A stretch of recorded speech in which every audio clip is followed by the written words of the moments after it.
Friends, welcome to my YouTube channel GK and GS mixed. हमारे इस session में GK और जीएस के महत्वपूर्ण प्रश्नों और उनके उत्तरों को करवाया जाएगा। तो चलिए आज का सेशन शुरू करते हैं। पहला प्रश्न है, मीरा सेठ समिति का संबंध किससे था? इसका उत्तर होगा हथकरघा उद्योग के विकास से। अगला प्रश्न पे आते हैं, दादा भाई नौरोजी के धन निष्कासन सिद्धांत का विरोध किसके द्वारा किया गया था? इसका उत्तर होगा सैयद अहमद खान। अगला प्रश्न, सरजामी प्रथा किससे संबंधित है? इसका उत्तर होगा मराठा भूराजस्व व्यवस्था से। अगला प्रश्न, लिली थॉमस बनाम भारत संघ केस 2013 किससे संबंधित है? यह केस दोषी सांसदों और विधायकों की अयोग्यता से संबंधित है। अगला प्रश्न, भारतीय संविधान का कौन सा मूल अधिकार राष्ट्रीय आपातकाल में भी सीमित या समाप्त नहीं किया जा सकता? इसका उत्तर होगा प्राण एवं दैहिक स्वतंत्रता का अधिकार। अगला प्रश्न पे आते हैं, भारत में रहने वाला विदेशी नागरिक किस प्रकार का दावा नहीं कर सकता? व्यवसाय और व्यापार की स्वतंत्रता के अधिकार का। अगले प्रश्न पे आते हैं, भारतीय संविधान के अनुसार संसद का अधिवेशन साल में कितनी बार होने चाहिए? इसका उत्तर होगा संसद का अधिवेशन वर्ष में 2 बार होने चाहिए और 2 अधिवेशनों के मध्य 6 माह से अधिक का अंतराल नहीं होना चाहिए। अगला प्रश्न, कोई विधेयक धन विधेयक है या नहीं, इसका निर्णय कौन करता है? इसका उत्तर होगा लोकसभा अध्यक्ष यह निर्णय करने के लिए अंतिम प्राधिकारी है कि कोई विधेयक धन विधेयक है या नहीं। नोट, धन विधेयक से संबंधित महत्वपूर्ण नोट को देखते हैं कि धन विधेयक का संबंध अनुच्छेद 110 से संबंधित है। इस अनुच्छेद के अंतर्गत धन विधेयक की परिभाषा दी गई है। धन विधेयक को केवल लोकसभा में ही प्रस्तुत किया जाता है। लोकसभा द्वारा पारित इस विधेयक को राज्यसभा द्वारा 14 दिनों के अंदर लौटाया जाना और विचारार्थ के लिए भेजा जाना आवश्यक है। अगला पॉइंट, राष्ट्रपति धन विधेयक को लोकसभा में पुनर्विचार के लिए लौटा सकता है। अगले प्रश्न पे आते हैं। अगला प्रश्न है, आर्थिक सर्वेक्षण संसद में प्रतिवर्ष कब प्रस्तुत किया जाता है? इसका उत्तर होगा आगामी वर्ष के बजट के प्रस्तुतिकरण के पूर्व। अगले प्रश्न पे आते हैं, भारतीय संविधान की किस अनुसूची में असम, मेघालय, त्रिपुरा और मिजोरम जैसे राज्यों के जनजातीय क्षेत्रों के प्रशासन के विषय में उपबंध किया गया है? यह 6ठी अनुसूची में उपबंध किया गया है। अगला प्रश्न पे आते हैं, 73वें और 74वें संविधान संशोधन के समय भारत के प्रधानमंत्री कौन थे? पीवी नरसिम्हा राव। अगले प्रश्न पे आते हैं, नियंत्रक तथा महालेखा परीक्षक अपना प्रतिवेदन किसे देता है? राष्ट्रपति को। अगला प्रश्न पे आते हैं, किस समिति का अध्यक्ष विपक्ष का नेता होता है? तो इसका उत्तर होगा लोक लेखा समिति। लोक लेखा समिति में सदस्यों की कुल संख्या 22 होती है, जिनमें से 15 सदस्य लोकसभा से और 7 सदस्य राज्यसभा से होते हैं और विपक्ष का नेता ही लोक लेखा समिति का अध्यक्ष होता है। अगले प्रश्न पे आते हैं, भारत में बक्करवाल जनजाति कहाँ निवास करती है? यह जनजाति जम्मू कश्मीर में निवास करती है। वर्तमान में जम्मू कश्मीर को केंद्र शासित प्रदेश के रूप में शामिल किया गया है। अगले प्रश्न पे आते हैं, डोबर जल संधि किसके मध्य है?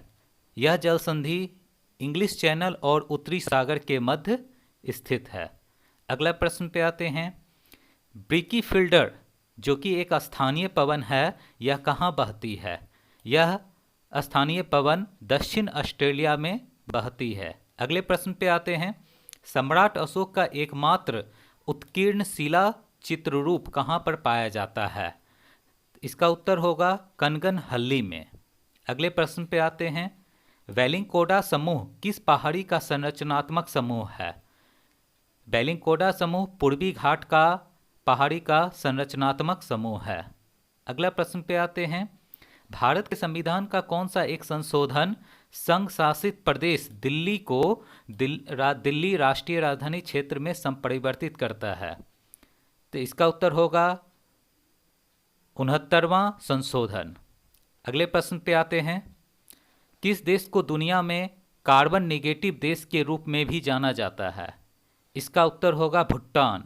भूटान इस देश की राजधानी थिम्पू है। अगले प्रश्न पे आते हैं, संविधान के किस अनुच्छेद के अंतर्गत ओबीसी के उपवर्गीकरण को परिभाषित किया गया है? इसका उत्तर होगा अनुच्छेद 340 के अंतर्गत। अगले प्रश्न पे आते हैं, किसने 1857 के विद्रोह को हिंदू मुस्लिम षड्यंत्र की संज्ञा दी? इसका उत्तर होगा सर जेम्स आउट्रम एवं डब्ल्यू टेलर ने। अगला प्रश्न पे आते हैं, महाराष्ट्र में रामोसी कृषक जत्था को किसने स्थापित किया था? इसका उत्तर होगा वसुदेव बलवंत फड़के ने। अगले प्रश्न पे आते हैं, भारत में सर्वप्रथम किसने प्रिंस सेंसरशिप लागू की थी? इसका उत्तर होगा लॉर्ड वेलेस्ली ने। अगले प्रश्न पे आते हैं, भारत में जमींदारी एसोसिएशन की स्थापना कब हुई थी? वर्ष 1838 में जमींदारी एसोसिएशन की स्थापना हुई थी।